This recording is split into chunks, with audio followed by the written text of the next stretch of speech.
Okay, that's how you don't take a hit.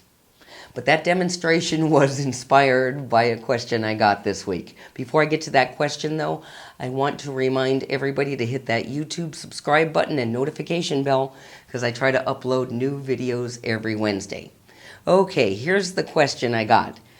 Dear Cheri, a friend and I are having an argument and I hope you can settle a bet for us. I was always taught to inhale a hit and hold it for as long as possible before exhaling in order to get the most from it. My friend says you can inhale and immediately exhale and get the same effect or better.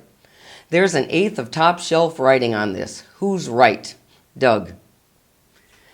Sorry about that, Doug, but you're going to have to buy your friend that 1/8 of top shelf.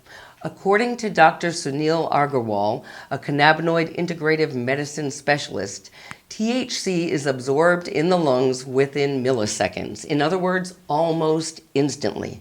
Now from there it can take a minute or so before the effects hit your brain, but as far as the lungs are concerned and holding in a hit, you don't need to.